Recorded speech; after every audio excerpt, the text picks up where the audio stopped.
जय राम माधव कुंज बिहारी जय राधा माधव कुंज बिहारी गोपी जन वल्लभा गिरिवरधारी जय गोपी जन वल्लभा गिरिवरधारी यशोदानंदन व्रज जन रंजन यशोदानंदन व्रज जन रंजन यमुना तीरावनचारि यमुना तीरावनचारि जय राधा माधव कुंज बिहारी जय राधा माधव कुंज बिहारी जय प्रभुपाद प्रभुपाद प्रभुपाद जय प्रभुपाद प्रभुपाद प्रभुपाद प्रभुपाद प्रभुपाद राम संकीर्तन की जय। हरे कृष्ण महामंत्र की जय। ओम ज्ञानतिमिरन्धस्य ज्ञानाञ्जनशलाकया चक्षुरुन्मिलितं येन तस्मै श्रीगुरवे नमः। श्रीचैतन्यमनोभीष्टं स्थापितं येन भूतले स्वयं रूपः कदा मह्यं ददाति स्वपदान्तिकम्। वन्देऽहं श्रीगुरुः श्रीयुतापदकमलं श्रीगुरुं वैष्णवांश श्रीरूपं सागरजातं सहगण रघुनाथान्वितं तं सजीवं साद्वैतं सावधूतं परिजनसहितं देवं श्री राधा कृष्ण पादान सहगण ललिता श्री विशाखान्वितांश नमो विष्णुपादाय कृष्ण पृष्ठाय भूतले श्रीमते भक्ति वेदांत स्वामी नामिने नमस्ते सारस्वते देवे गौरवाणी प्रचारिणे निर्विशेष शून्यवादी पाश्चात्य तारिणे नमो महावदन्याय श्री कृष्ण प्रेम प्रदायते कृष्णाय कृष्ण चैतन्य नामने गौतुषे नमः। हे कृष्ण करुणा सिंधु दीनबंधु जगतपते गोपेश गोपिका कांत राधा कांता नमस्तुते सप्तकांचन गौरांगी राधे वृंदावनेश्वरी वृषभानुसुते देवी प्रणमामि हरिप्रिये वाञ्छाकल्पतरुभ्यश्च कृपा सिन्धुभ्यैव च पतितानां पावनेभ्यो वैष्णवेभ्यो नमो नमः। जय श्री कृष्ण चैतन्य प्रभु नित्यानंद श्री अद्वैत गदाधर श्रीवासादि गौर भक्तवृंद हरे कृष्णा कृष्णा कृष्णा हरे हरे हरे राम राम राम हरे हरे कृष्णा। तो आप सभी का स्वागत है फिर से नित्यानंद प्रभु के कुछ लीलाएं सुनेंगे हम लोग। और विशेष उत्सव है इसीलिए हम कुछ विशेष कर रहे हैं। ऐसे तो रोज हम भागवतम सुन रहे हैं। भागवतम का मतलब क्या होता है पहले ये समझना चाहिए। भागवतम का मतलब होता है भगवान का गुणगान। श्रीमद् भागवतम लिखा ही इसलिए गया है कि नारद मुनि ने कहा व्यास देव जी के कि तुमने भगवान कृष्ण का एक्सक्लूसिवली गुणगान नहीं किया। तुमने वर्णन तो किया है भगवान की लीलाओं का बाकी चीजों का तुमने वर्णन तो किया है, लेकिन भगवान का केवल भगवान की लीलाओं का गुणगान नहीं किया है। तुमने जहां भगवान की लीलाओं का गुणगान किया या जहां भी कुछ किया है वर्णन किया है वेदों में पुराणों में, वहां पे क्या किया है फल श्रुति के साथ दिया है। ऐसे तो भागवतम में भी कई जगह फल श्रुति है, लेकिन भागवतम फल श्रुति के लिए नहीं है। फल श्रुति का मतलब होता है कि अगर आप ये कथा सुनोगे, ये कथा का पालन करोगे तो आपको ये फल प्राप्त होगा, वो फल श्रुति है। तो जो बहुत सारे जो कर्मकांड होते हैं या बहुत सारे जो शास्त्रों में वर्णन है लीलाओं का कथाओं का, उसमें फल श्रुति दिया है कि अगर आप ये सुनोगे तो ये होगा, ये करोगे तो ये होगा।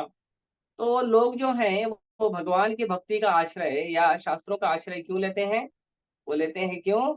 क्योंकि उनको कुछ इच्छा पूर्ति करनी है। तो वो जो भक्ति है वो मिश्रित भक्ति होती है, कर्म मिश्रित भक्ति होती है, ज्ञान मिश्रित होती है, ध्यान मिश्रित होती है। मिश्रित मतलब कि उसमें केवल भक्ति का भाव नहीं होता है। केवल भक्ति जो होती है उसको हेतु की अप्रवृत्ति, कि भक्ति का कोई हेतु नहीं होना चाहिए, भक्ति का कोई इच्छा कारण नहीं होना चाहिए कि क्यों भक्ति कर रहे हैं। भक्ति क्यों करे, बस कर रहे हैं क्योंकि प्रेम है भगवान से, और कोई दूसरा कारण नहीं। केवल भगवान से प्रेम है, इसलिए भक्ति भाव होना चाहिए, और कोई दूसरा कारण नहीं। भगवान हमारे प्रभु है, हम भगवान के दास।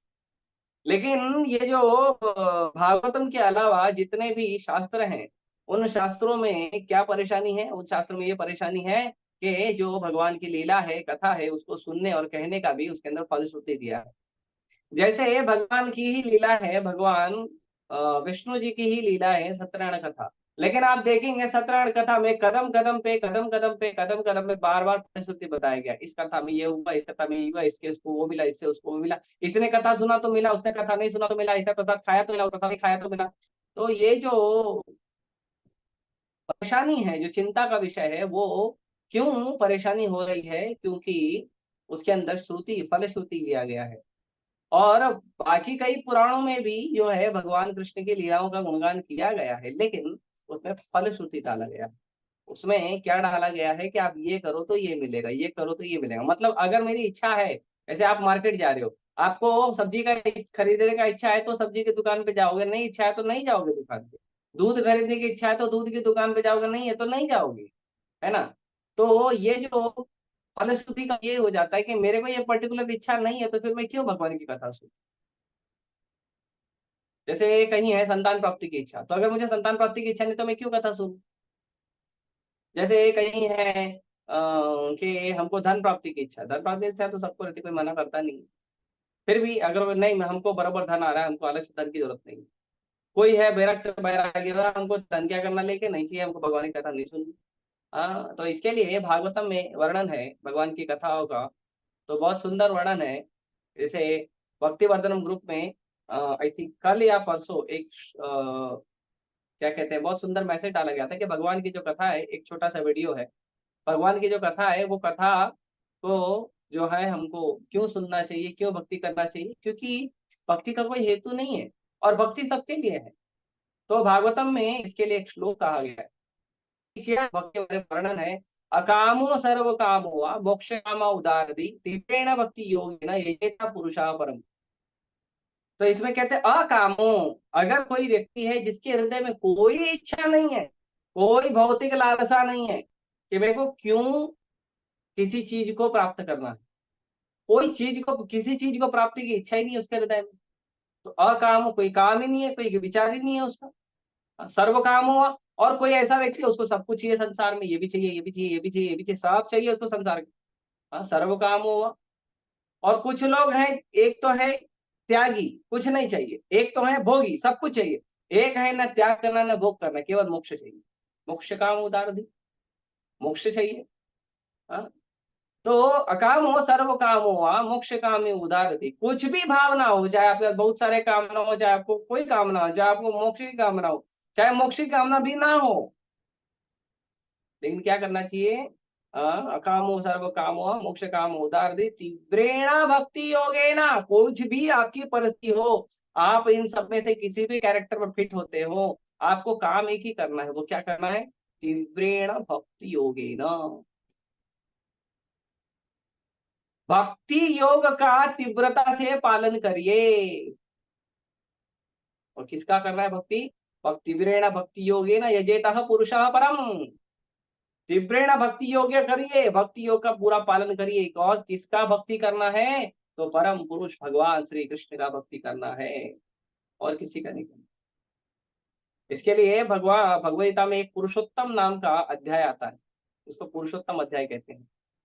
तो पुरुषोत्तम अध्याय में जो है वो केवल यही पढ़ा जाता है, उसमें भगवान के पुरुषोत्तम होने का महिमा बताया गया। तो भगवान कौन है? भगवान कृष्ण पुरुषोत्तम भगवान। तो इसीलिए ये जो भागवत का मतलब होता है भगवान की लीलाओं को श्रवण करना, भगवान की लीलाओं का कथन करना। भागवत का मतलब होता है कि भगवान की लीलाओं को भगवान के भक्तों के द्वारा सुनना। भागवत की लीला हमको किनसे सुननी चाहिए? तो कहते हैं भागवत पौड़ी गया भागवत स्थान है। ये भागवत जो है वो हमको कहाँ पढ़ना चाहिए? भागवत हमको पढ़ना चाहिए भागवत के स्थान पे, भगवान के भक्तों के चरणों में बैठकर हमको भागवतम सुनना चाहिए। हाँ? तो ये बहुत महत्वपूर्ण है कि हमको किस तरह से भागवत सुनना चाहिए।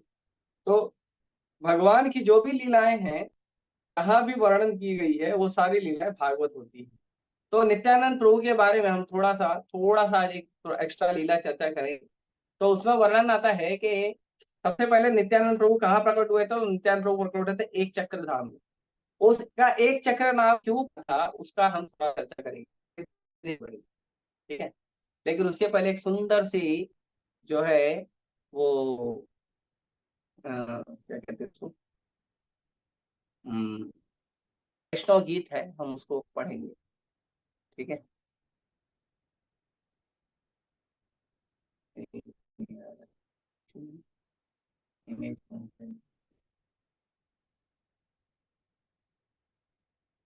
ए नवजोत प्रभु, मैं एक दूसरे ऐप में ना हाँ बोलिए। ये है अक्रोध ओपन करिए, नेट पर डाल दीजिए आगे। तो जी आपका आवाज क्लियर नहीं आ रहा है, इंटरनेट आपका स्लो है। इंटरनेट स्लो है क्या? यस जी। इंटरनेट तो मैंने वही लगाया जो रोज लगता है, ठीक है। मैं उसको हटा देता हूँ।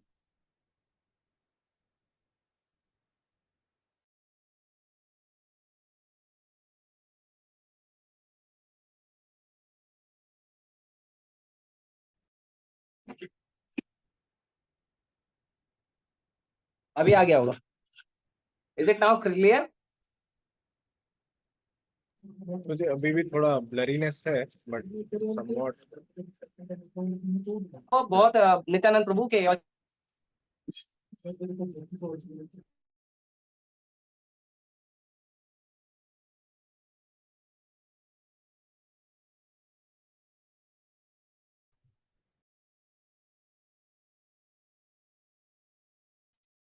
अक्रोध परमानंद नित्यानंद राय।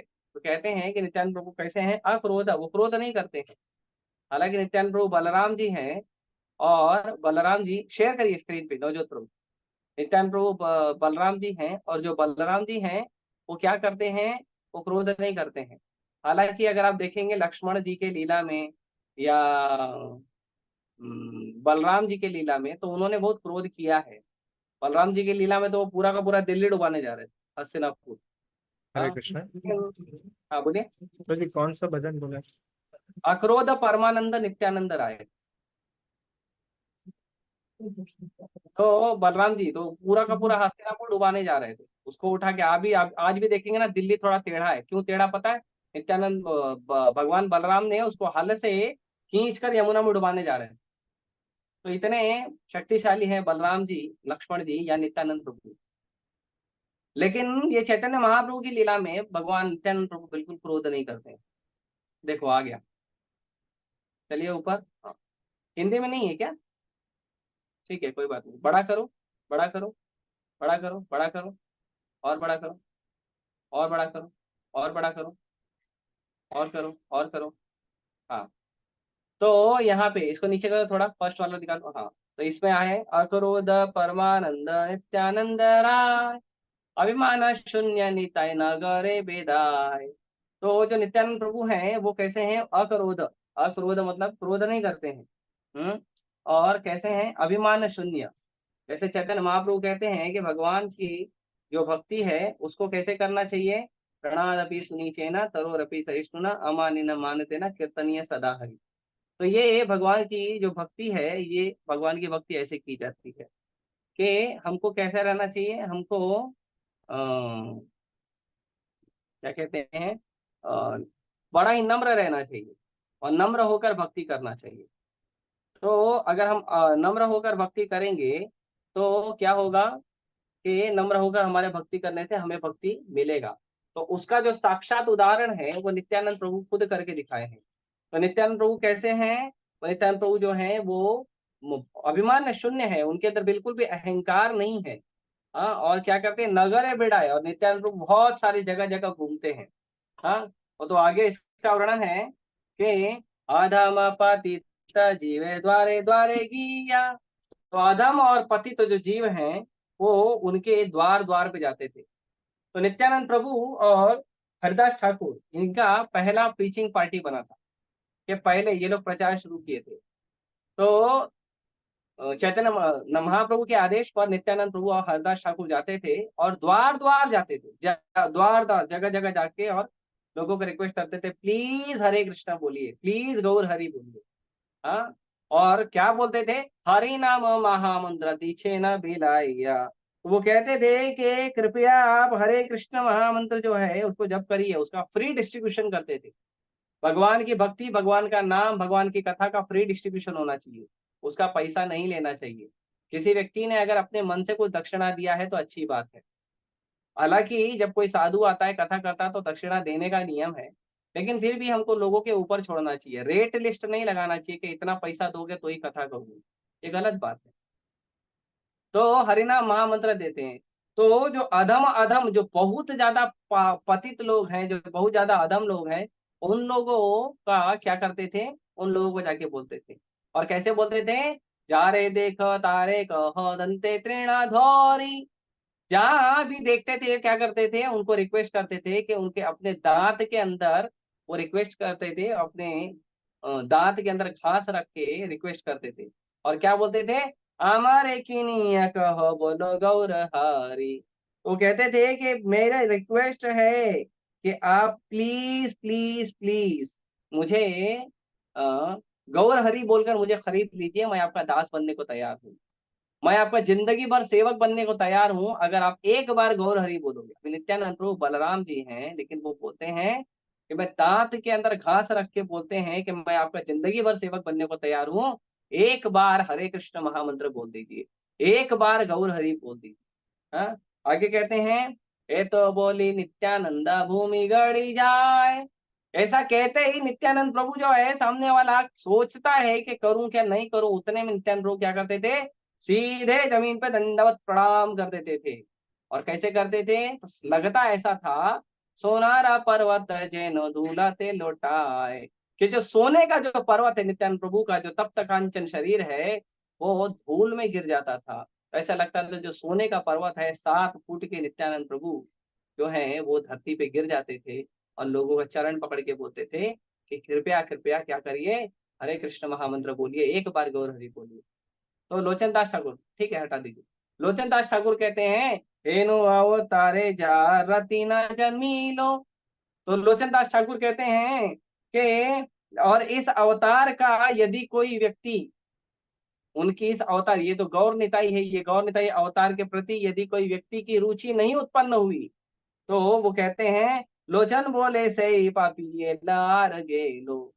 तो कहते हैं कि यदि कोई व्यक्ति ने रुचि उत्पन्न नहीं किया है भगवान चैतन्य महाप्रभु के चरण कमलों में, भगवान नित्यानंद प्रभु के चरण कमलों में, तो क्या हुआ है, तो वो व्यक्ति ऐसा पापी है जैसा संसार में बहुत सारे जीव आते हैं और चले जाते हैं, उसके जीवन का कोई अर्थ नहीं है, उसका जीवन ही व्यर्थ है। हाँ, तो ये बहुत महत्वपूर्ण है। तो ये एक वैष्णव गीत है, और एक वैष्णव गीत है जो हम थोड़े टाइम में उसको भी गाएंगे, ठीक है, मतलब उसका भी हम थोड़ा चर्चा करेंगे।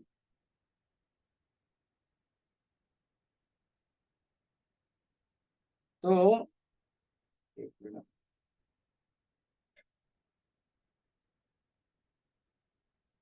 तो ये वर्णन है, अभी इसके पीछे जो है हम प्रभुपाद जी की कृपा देखते हैं।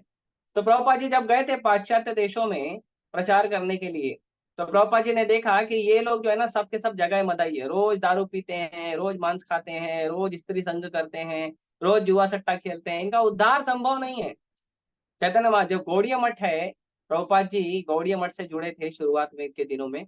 तो प्रभुपाद जी गौड़ीय मठ का प्रचार करते थे। तो गौड़ीय मठ में आप जाएंगे ना, तो वहां पे केवल चैतन्य महाप्रभु का विग्रह है, वहां पे नित्यानंद प्रभु का विग्रह नहीं। आप किसी भी गौड़ीय मठ पे जाइए, यही बांद्रा में एक गौड़ीय मठ है, वहां जा सकते हैं, देख सकते हैं। तो चैतन्य महाप्रभु का विग्रह है, नित्यानंद प्रभु का विग्रह नहीं। क्योंकि चैतन्य महाप्रभु जो है, अभी इसके अंदर एक छोटा सा तत्व हम चर्चा करेंगे। तो चैतन्य महाप्रभु जो है विषय तत्व है। विषय तत्व मतलब चैतन्य महाप्रभु जो है वो हमारे जो है वो असली विषय है हमारे भक्ति के। लेकिन नित्यानंद प्रभु जो है वो आश्रय तत्व है। कृष्ण विषय है और नित्यानंद प्रभु आश्रय है। क्योंकि नित्यानंद प्रभु गुरु है, और नित्यानंद प्रभु गुरु है और वो खुद सेवा करके दिखाते हैं। तो ऐसे तो दास के भाव में सेवा करने का जो दास के आचार्य हैं वो है हनुमान जी। हनुमान जी जो हैं वो हमारे दास भाव के आचार्य हैं। जो नवदा भक्ति है उसमें जो दास का जो भाव है उसके जो आचार्य हैं वो हनुमान जी हैं। लेकिन लक्ष्मण जी, वाल्मीकि जी कहते हैं कि लक्ष्मण जी जो हैं उनका दास का भाव बहुत विशेष था, क्योंकि लक्ष्मण जी भगवान से कनेक्टेड भी थे, भगवान से के साथ उनका पारिवारिक संबंध भी था। और उसके बाद बहुत सारी ऐसी चीजें होती थी कि लक्ष्मण जी का हृदय जो है विदीर्ण हो जाता था कि ये काम नहीं होना चाहिए, फिर भी आदेश है करूंगा, आदेश है तो करना पड़ेगा। तो लक्ष्मण जी ने कहा देखो प्रभु ये अच्छी बात नहीं है, मैं इस लीला में आया हूँ, आपका छोटा होकर आया हूं, तो मैं मना नहीं कर सकता हूँ। तो अगली लीला में ना मैं आपका बड़ा बन जाऊँ। भगवान बोले नो प्रॉब्लम प्लीज कम। तो बलराम जी बन गए, लेकिन उसमें भी भगवान जो चाहते थे वो करते थे, और जो बलराम जी हैं वो केवल सेवा करते थे। तो गुरु हमको यही सिखाते हैं कि भक्ति हमें चाहे अच्छी लगे चाहे ना लगे, जप करना हमें चाहे अच्छा लगे चाहे ना लगे, हमको ग्रंथ अध्ययन चाहे अच्छा लगे चाहे ना लगे, ये भागवतम सुनना हमें चाहे अच्छा लगे चाहे ना लगे, हमको फिर भी करना चाहिए। भगवान फिर भी करना चाहिए, क्योंकि भक्ति जो है वहां अपनी प्रसन्नता के लिए नहीं करना है, हमको भक्ति भगवान की प्रसन्नता के लिए करना चाहिए। भक्ति में ये नहीं कि मुझे चाहिए इसलिए भक्ति करना, नहीं। भक्ति इसलिए करिए कि कृष्ण से हमारा संबंध है, कृष्ण हमारे स्वामी है, हम कृष्ण को प्रसन्न करना चाहते हैं, यह भक्ति करने का मुख्य उद्देश्य होना चाहिए। तो बलराम जी जो हैं, जो हमारे आश्रय तत्व हैं, जो गुरु हैं, आश्रय दाता हैं, जो हमें आश्रय देते हैं, जिनके चरण कमलों से हमें आश्रय प्राप्त होता है, उनका हमको भक्ति करना चाहिए। तो हम एक बहुत ही सुंदर कथा सुनाएंगे आपको नरोत्तम दास ठाकुर का। तो नरोत्तम दास ठाकुर जो हैं वो बंगाल में जन्मे थे।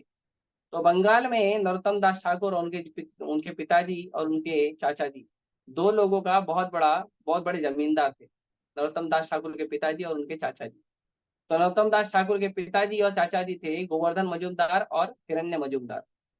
तो ये दोनों जो हैं ये क्या करते थे, पब्लिक से टैक्स कलेक्ट करके सरकार को देते। तो सरकार का एक नियम था कि इतना टैक्स आप मुझे दे दो और उसके बाद ये पैसा बाकी तू रख। तो ये क्या करते थे, ये टैक्स कलेक्ट करते थे और सरकार को देते थे, और उसके बीच में सरकार इनको कुछ रिटर्न टैक्स का जो है बेनिफिट देती। तो गोवर्धन मजूमदार और हिरण्य मजूमदार जो है उस समय के सबसे अमीर लोग थे। उस समय उन लोगों की जो इनकम थी, जो मासिक इनकम थी, वो थी 12 लाख रुपए।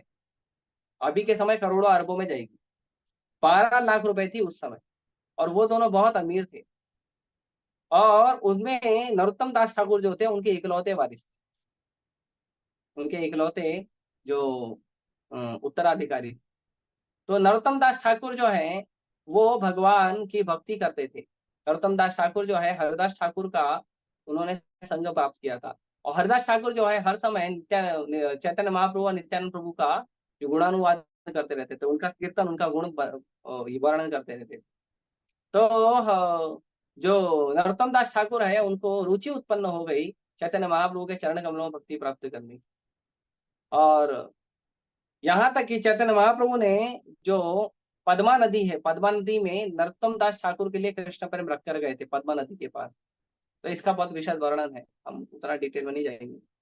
तो नरोत्तम दास ठाकुर को वहां पे कृष्ण प्रेम प्राप्त हुआ, क्योंकि चैतन्य महाप्रभु नरोत्तम दास ठाकुर के जन्म लेने के पहले जो है कृष्ण प्रेम उस पद्मा नदी में रख कर गए थे।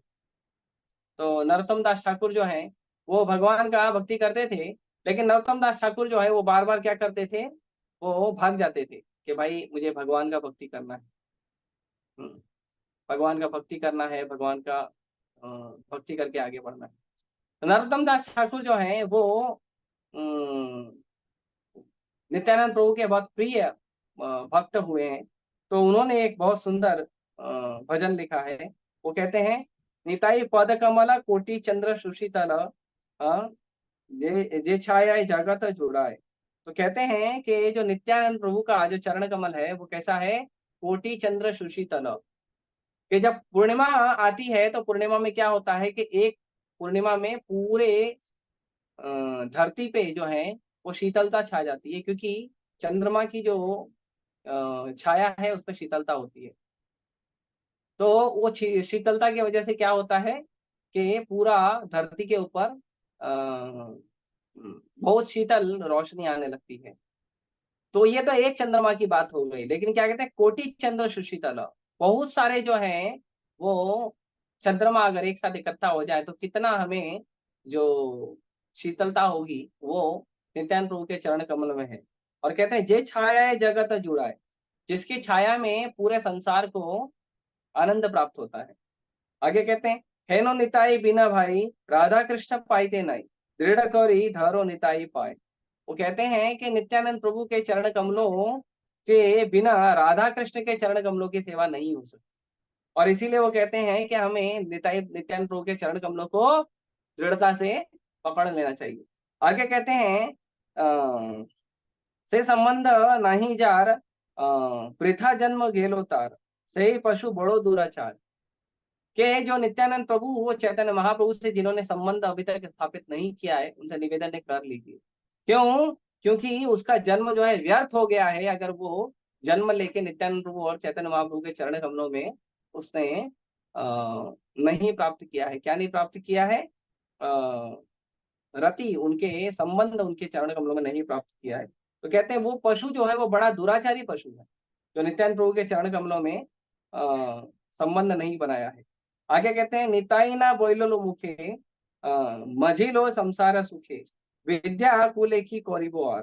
तो कहते हैं कि जिसने निताई का नाम नहीं लिया अपने मुंह से, वो संसार के सुख में जो पड़ा हुआ है वो कैसा है, उसकी विद्या का कोई फायदे का नहीं है, उसका पढ़ाई लिखाई डिग्री विग्री किसी काम का नहीं। आगे कहते हैं अहंकार मत हया निताय पद पासारिया, असत्य सत्य करी मानी। कि अहंकार के बल में हमने क्या किया है, हम अहंकार के बल में नशे में हो गए हैं। और क्या करें नशे में होके, नित्यानंद प्रभु के चरण कमलों के आश्रय को हमने छोड़ दिया। हाँ, तो क्यों ऐसा हुआ है? वो कहते हैं असत्य सत्य करे मानी।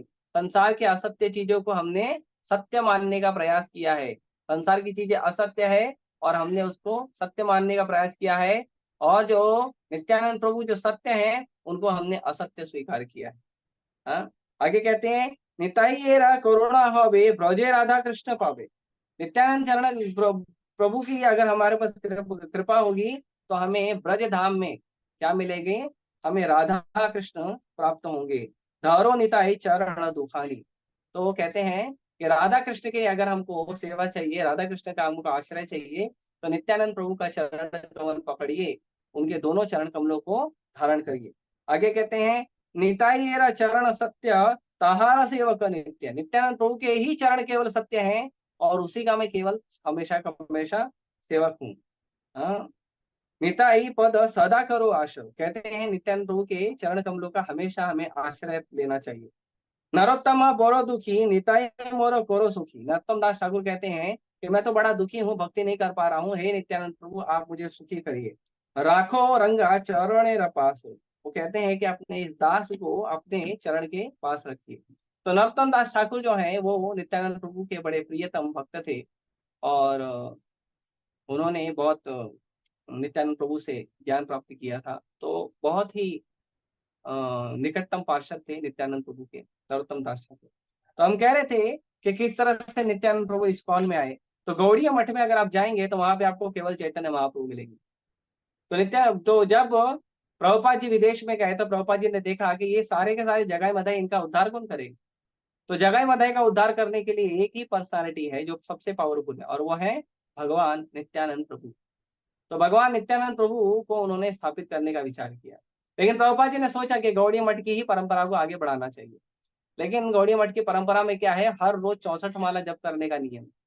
अब 64 माला जप करने के लिए जब प्रभुपाद जी ने विदेशी लोगों को कहा तो वो लोग एक बार गए और बोले कि ठीक है हम करते हैं। तो एक दो दिन ट्राई किया, प्रभुपाद जी कहा के बोले स्वामी जी नॉट पॉसिबल। तो प्रभुपाद जी बोले अच्छा ठीक है okay chant 32 rounds every day. आधा कर दिए। तो फिर वो लोग गए ट्राई किए 4-5 दिन, वो भी ट्राई किए, वो भी आके बोले sorry Swami ji not possible. क्योंकि प्रभुपाद जी ये नहीं कहते थे कि आप केवल जप करो, प्रभुपाद जी कहते हैं जप करो साथ में सेवा भी करो। और सेवा इतनी सारी होती तो जप कैसे होगा। तो फिर आ गए बोले बोले not Swami ji not possible. तो प्रभुपाद जी ने कहा ओके 16 राउंड नो लेस, 16 माला से एक माला भी कम नहीं, जाओ अभी इससे इसके कम बार्गेनिंग करने नहीं आना। तो सारे के सारे शिष्य जो है 16 माला करना चालू कर दिए। तो 16 माला का नियम जो है शास्त्रों में भी है कि जो व्यक्ति कम से कम 25,000 नाम भगवान के जप करता है वो 16 माला के अंदर आता है। और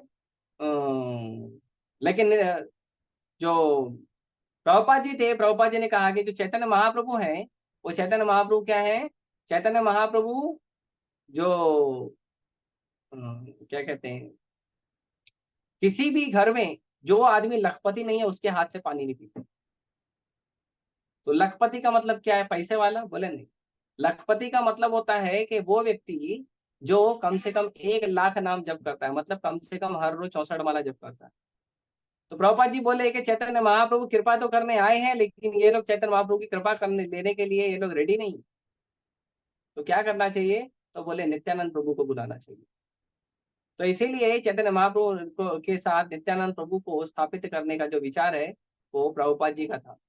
इसीलिए इस्कॉन के हर आप देखोगे जितने भी इस्कॉन के हमारे सेंटर है उसमें गौर और निताई चैतन्य महाप्रभु और नित्यानंद प्रभु दोनों के विग्रह हैं। क्योंकि चैतन्य महाप्रभु भगवान है, वो विषय तत्व है, और भगवान के पास तो डिमांड होती है भाई ये करोगे तो मैं कृपा करूंगी। लेकिन नित्यानंद प्रभु गुरु है, गुरु क्या करते हैं, अधम पतित जो जीवे द्वारे द्वारे किया। हाँ, भगवान जो है वो एक जगह बैठते हैं, बोलते हैं आ जाइए जिनको कृपा चाहिए ले लीजिए। लेकिन जो गुरु हैं, जो शिष्य हैं, भगवान के भक्त हैं, वो लोगों के घर घर जाते हैं। आज सुबह क्लास हो रही थी तो देवकीनंद प्रभु बता रहे थे कि जो वदान्य होता है, वदान्य मतलब जो दान करने वाला आदमी होता है, वो क्या कौन होता है कि भैया आपने मांगा मैंने दे दिया, मांगोगे तो देंगे, तो उसको वदान्य कहते हैं। चैतन्य महाप्रभु वदान्य नहीं है, चैतन्य महाप्रभु महावदान्य है। महावदान्य मतलब कि आपने नहीं मांगा है फिर भी देंगे, नहीं मांगा है फिर भी देंगे। और नित्यानंद प्रभु महावदान्य है,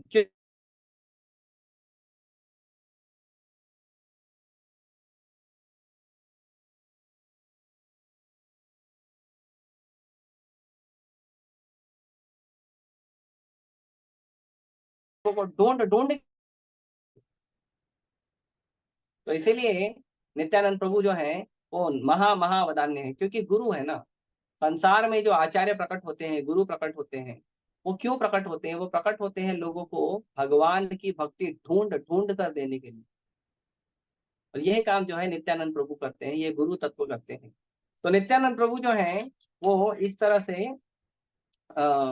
सबके ऊपर कृपा करते हैं। और नरोत्तम दास ठाकुर और लोचन दास ठाकुर द्वारा जो है वो बहुत सुंदर वर्णन। लोचन दास ठाकुर एक और जगह एक और वैष्णव गीत में कहते हैं कि सब अवतार सारा शिरोमणि केवल आनंद कंद। कि जो चैतन्य महाप्रभु और नित्यानंद प्रभु ये कौन है? ये सारे अवतारों के शिरोमणि हैं। जितने भी भगवान के अवतार होते हैं, भगवान कृष्ण के अवतार, वो सारे अवतार में सबसे श्रेष्ठ हैं। क्यों? क्योंकि ये अवतार नहीं, ये दोनों अवतारी हैं। तो नित्यानंद प्रभु और चैतन्य महाप्रभु स्वयं भगवान है। ये दोनों क्या है? ये सारे अवतारों के शिरोमणि, टॉप मोस्ट ऑफ एवरीथिंग। तो ये सब अवतार के शिरोमणि हैं। लोचन दास ठाकुर कहते हैं कि हम ऐसे ही नित्यानंद प्रभु का चरण लेना। क्यों? क्योंकि क्या है इनकी भक्ति में, क्या है? केवल आनंद कंदो। इनकी जो भक्ति है वो कैसी है? उसमें केवल आपको आनंद मिलेगा और कुछ दूसरा नहीं मिलेगा, केवल आनंद प्राप्त होगा। तो ये हमको स्वीकार करना चाहिए। तो जब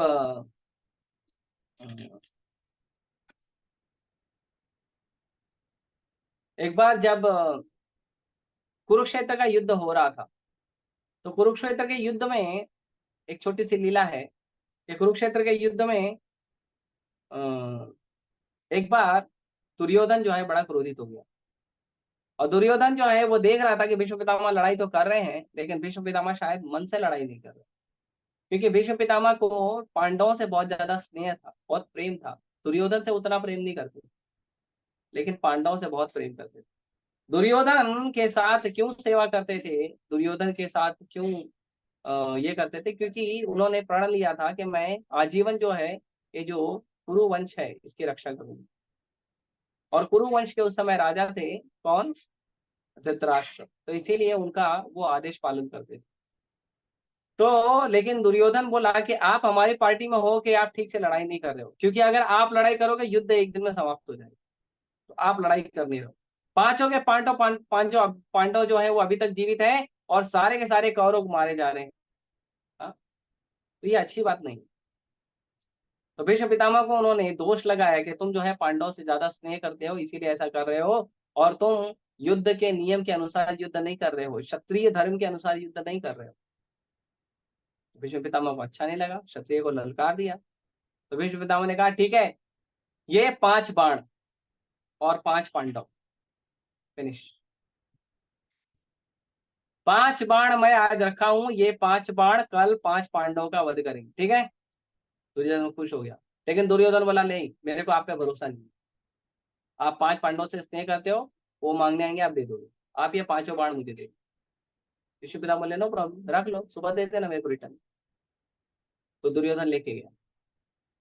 अब यहाँ भगवान को तो पता है, अंतर्यामी भगवान, उनको तो सब पता है।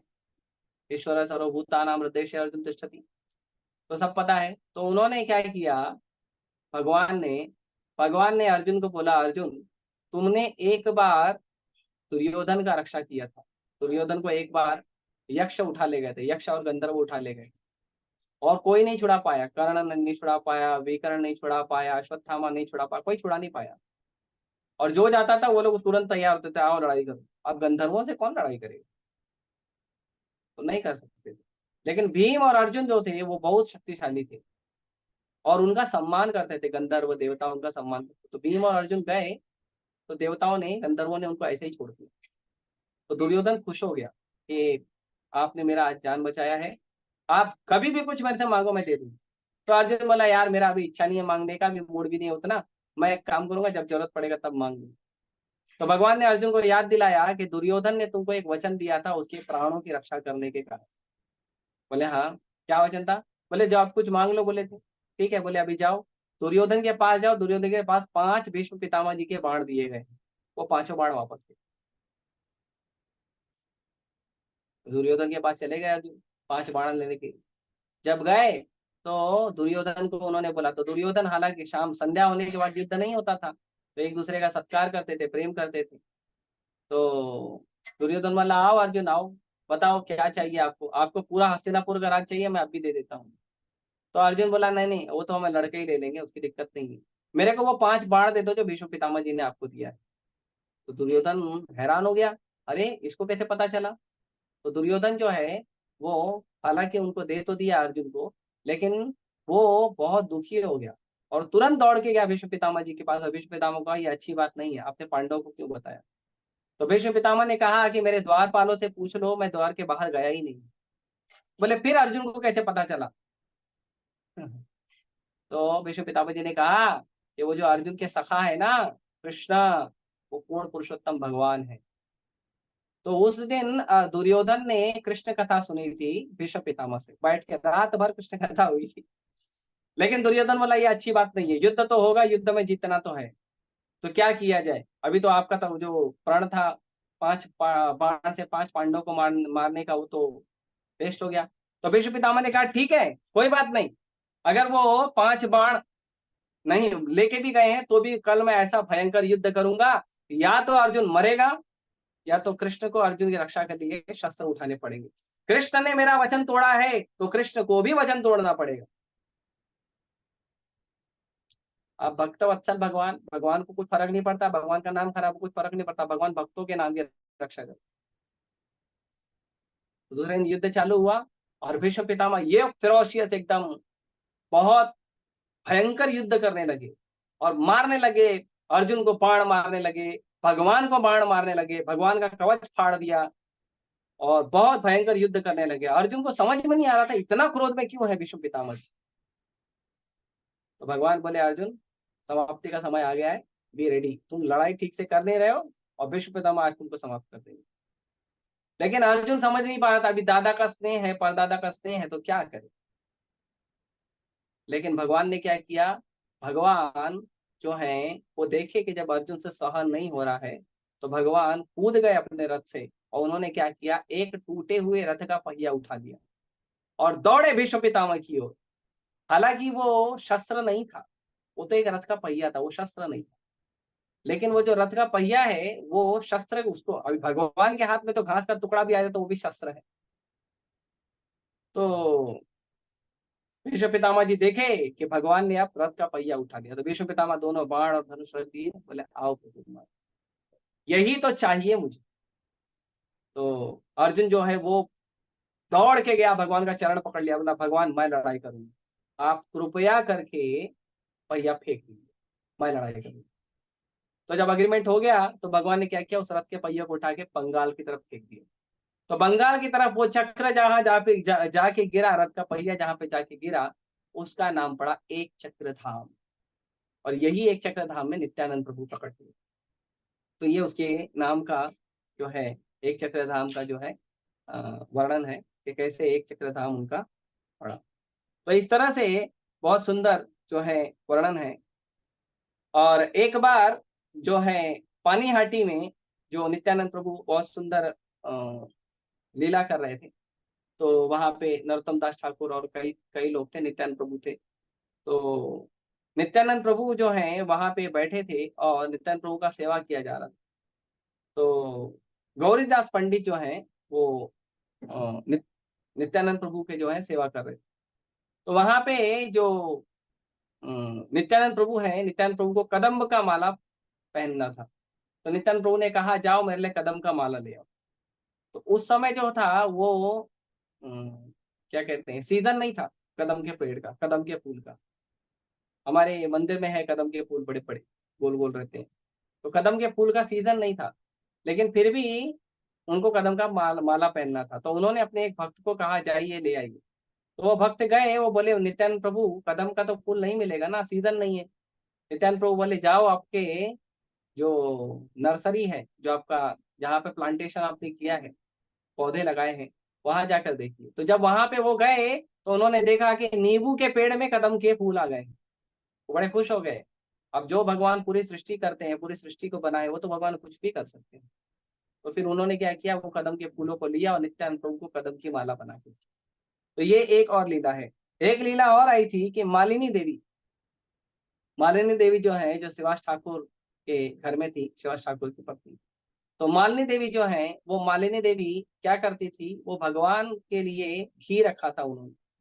तो भगवान के लिए उन्होंने घी रखा था एक कटोरे में रख के, कि उसमें वो घी रखती थी। तो एक बार वो कौवा क्या किया, एक एक कौवा आया और वो क्या किया, वो घी उठा के लेके चले गया। अब मालिनी देवी सोच रही थी कि अभी भगवान के लिए जो हमने पात्र रखा है उसमें घी रखा है, भगवान के लिए है, अभी ये कौवा लेके चले गया, क्या करूं। तो नित्यानंद प्रभु वहीं थे, उन्होंने देखा कि मालिनी देवी जो है दुखी है। उन्होंने पूछा क्या हुआ माता। तो उन्होंने कहा देखो भगवान के लिए जो बर्तन रखा था जिसमें घी रखा था वो कौवा उठा के लेके गया। तो नित्यानंद प्रभु ने ठीक है, कौवा आके वापस देके जाएगा। तो सब लोग बोले ऐसे कैसे देके जाएगा, अरे कोई पक्षी लेकर कुछ उड़ गया तो उड़ जाता है, वो थोड़ी ला के देता है। नित्यानंद प्रभु बोले ऐसा थोड़ी होता है, ला कर देगा वो। नित्यानंद प्रभु ने बैठे बैठे कौवे को बोला, ए कौवा, वो जो घी का पात्र है वो वापस ला कर देके जाओ। तो जो घी का पात्र है वो कौवा वापस ला के मालिनी देवी को देके गया। और सब लोग आश्चर्य हो गए कि ऐसा कैसे हो गया। तो ये बड़ा सुंदर लीला जो है वो नित्यानंद प्रभु ने किया। उसके बाद नित्यानंद प्रभु जो हैं वो बहुत ही कम उम्र में, नित्यानंद प्रभु जब छोटे से थे तो उन्होंने बहुत ही कम उम्र में अपने घर छोड़ दिया था। उनका घर क्यों छोड़ दिया था नित्यानंद प्रभु ने, जो हड़ाई पंडित और माता पद्मावती थे वो बड़े प्रेम से नित्यानंद प्रभु की सेवा करते थे। नित्यानंद प्रभु और हड़ाई पंडित जो पिता और पुत्र का संबंध था, वो ऐसा संबंध था कि जैसे अ, महाराज दशरथ और भगवान राम का। अगर नित्यानंद प्रभु को हड़ाई पंडित नहीं देखते थे तो उनकी इच्छा नहीं होती थी कुछ काम करने की, वो हमेशा नित्यानंद प्रभु को देखते रहते थे, हमेशा वो। और ऐसे सारे कार्य ऐसे करते थे कि जिसमें नित्यानंद प्रभु हमेशा हड़ाई होजा के साथ हमेशा रहे।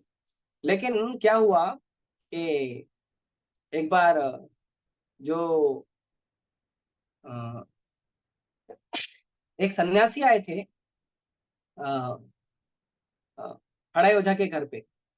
तो वो सन्यासी आए तो सन्यासी का बड़ा अच्छा आदर सत्कार किया गया। तो सन्यासी ने नित्यानंद प्रभु को देखा तो बड़े प्रसन्न हुए, और इतने सुंदर, भगवान तो सुंदर है ही, इतने सुंदर, बहुत एकदम आकर्षक देखा उन्होंने। तो वो सोचे कि ये जो नित्यानंद प्रभु है इनको अपने साथ रखते हैं, निताई को। तो उन्होंने, हड़ाई पंडित ने पूछा कि बताइए महाराज, मैं आपकी क्या सेवा करूं, आपको क्या दूं। तो सन्यासी ने कहा, अगर आप मुझे कुछ देना ही चाहते हो तो आप अपने बेटे को मुझे दे दो, मैं आपके बेटे को लेकर धाम यात्रा करना चाहता हूँ। तो जो हड़ाई ओझा है उनसे रहा नहीं गया, उन्होंने बोला आप कुछ और मांगो, मैं बेटा नहीं दे सकता। तो सन्यासी ने कहा, देखो मेरे को जो मांगना था मैंने मांग लिया, तुम्हें देना है तो दो, नहीं देना तो मत। अब ये धर्म संकट हो गया कि अपने प्राण को कैसे दे दे।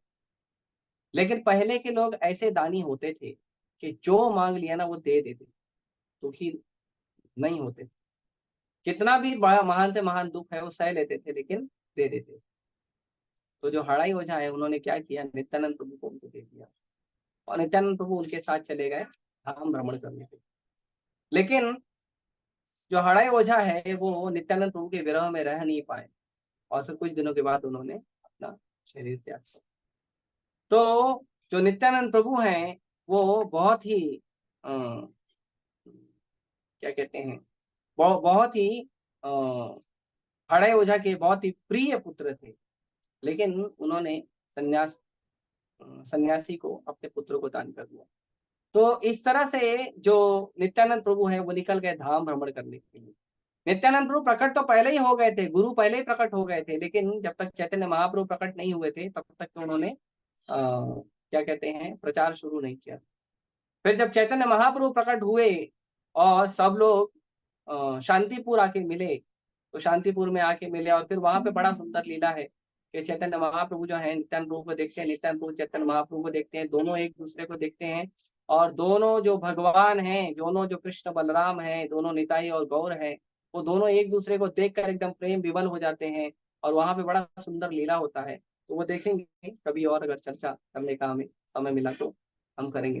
तो इस तरह से नित्यानंद प्रभु के बारे में ऐसे तो बहुत सारी लीलाएं, छोटी छोटी बहुत सारी लीलाएं हैं। एक्चुअली ये जितनी भी लीलाएं हैं मैंने शॉर्ट में चर्चा किया है, मैंने इसका डिटेल में चर्चा नहीं किया है। इसका डिटेल में चर्चा करेंगे तो और बहुत समय चले जाएगा, एक एक लीला को कम से कम एक एक लेक्चर लगेगा। लेकिन हमने कुछ स्पर्श करने का प्रयास किया है कि जिसमें हम थोड़ा सा अपने आप को शुद्ध करने के लिए भगवान का लीला श्रवण कर सकें। तो हमको ये समझना चाहिए कि नित्यानंद प्रभु हालांकि भगवान से बड़े थे अवतार में, लीला में, भगवान चैतन्य महाप्रभु से 12 साल बड़े थे नित्यानंद प्रभु, लेकिन फिर भी नित्यानंद प्रभु सेवक का भाव रखते थे। नित्यानंद प्रभु कभी भी स्वामी का भाव नहीं रखते, हमेशा सेवक की तरह रहते थे और हमेशा सेवा करते रहते थे। लक्ष्मण के रूप में भी सेवा करते थे, छोटे बनकर आए थे, बलराम और नित्यानंद प्रभु के रूप में बड़े बनकर आए थे तो भी सेवा करते थे। तो गुरु जो है वो भगवान के बहुत ही निकटतम सेवक होते हैं। इसीलिए जो सुबह की जो मंगला आरती होती है स्कूल इस्कॉन में, वो गुरु वंदना है, उसको गुरुवाष्टकम कहते हैं। संसार दावा लोका त्राणाय कारुण घना घनातम प्राप्तस्य कल्याण गुणार्णवस्य वंदे गुरु श्री चरणारविंदम। तो कहते हैं कि संसार में आग लगी हुई है, अपनी अपनी इच्छाओं की पूर्ति करने की आग लगी हुई है। हाँ, ये जो भौतिक संसार के 3 ताप हैं उसकी आग लगी हुई है। तो कहते हैं कि हे प्रभु, हे भगवान के प्रिय भक्त, हे गुरु, आप क्या करिए, आप भगवान के पास से कृपा का जल लेकर आइए, और घना घना तुम, और संसार के ये जो अग्नि लगी हुई है, जंगल की तरह जो अग्नि लगी हुई है, इसके ऊपर अपनी भगवान की कृपा की बारिश करिए कि इससे क्या हो जाए, इससे संसार के लोगों का दुख कम हो जाए, इससे संसार के लोगों का जो अग्नि लगी हुई है ताप की वो कम हो जाए। तो इसके लिए क्या करिए, हे गुरु, आप लेकर आइए भगवान की करुणा का जल और संसार पे वर्षा करिए। इसीलिए कहते हैं वंदे गुरु श्री चरण, इसीलिए हम गुरु, हे गुरु, हम आपके चरण की वंदना करते हैं। तो भगवान तो कृपा देने के लिए तैयार हैं, लेकिन कुछ ही लोग भगवान के पास जाते हैं कृपा प्राप्त करने के लिए। लेकिन जो गुरु होते हैं, जो वैष्णव होते हैं, जो भगवान के भक्त होते हैं, वो क्या करते हैं, वो भगवान की कृपा को भगवान से उठाकर जो भगवान के पास नहीं आ रहा उनको भी जाके कृपा करते हैं। इसीलिए चैतन्य महाप्रभु जो है वो पतित पावन है, लेकिन नित्यानंद प्रभु कृपण पावन है। पतित पावन मतलब जो व्यक्ति अपने आप को पतित समझता है वो जाता है भगवान के चरण कमल, भगवान उसका उद्धार कर देते हैं। लेकिन कृपण पावन मतलब कि जो पतित है और लेकिन अपने आप को समझता नहीं है और अहंकार में घूमते रहता, मैं ये हूँ, मैं वो हूँ, मैं इतना बड़ा आदमी हूँ, इतना पैसे वाला हूँ, इतना बड़ा पॉलिटिशियन हूँ, मैं विदेशी हूँ, मैं देसी हूँ, मैं ब्राह्मण हूँ, मैं क्षत्रिय हूँ, मैं वैश्य हूँ, मैं सन्यासी हूँ। जो ये सब करता है, जो भगवान की आश्रय नहीं लेता और अपने अहंकार में रहता है, उस व्यक्ति को भी गुरु जाके कृपा करते हैं। अमेरिका के लोग नहीं आए थे भारत में भक्ति करने, प्रभुपाद जी गए थे अमेरिका लोगों को भक्ति देने के लिए। ये बड़ा विशेष गुण जो है, जो हमको प्राप्त होता है अपने गुरु के चरण कमलों से। तो ये बहुत ही विशेष है, नित्यानंद प्रभु का जो कथा है, लीला है, बहुत विशेष है। मैंने शॉर्ट शॉर्ट में चर्चा किया हूँ, इसमें थोड़ी सी त्रुटियां भी है जो मुझे समझ में आ रही है, और आप लोग जिन्होंने नित्यानंद प्रभु की कथा सुनी होगी उनको भी पता चला होगा कि कुछ त्रुटियां हैं। लेकिन मैंने अपने शुद्धिकरण के लिए जो भी मुझे थोड़ा बहुत मैंने सीखा था वैष्णव से, और मेरी छोटी सी बुद्धि में जो समझ में आया था वो मैंने चर्चा किया आप लोगों से। जो त्रुटियां हैं उसके लिए क्षमा करिए, और यदि कोई प्रश्न है, जिज्ञासा है या जो करेक्शन है तो कृपया आप शेयर करिए। हरे कृष्णा। नित्यानंद प्रभु महा आविर्भाव महामहोत्सव की जय। श्रील प्रभुपाद की जय। हरे कृष्ण।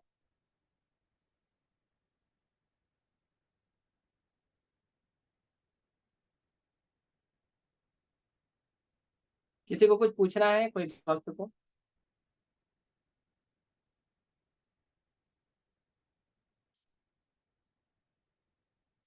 हरे कृष्णा हरे कृष्णा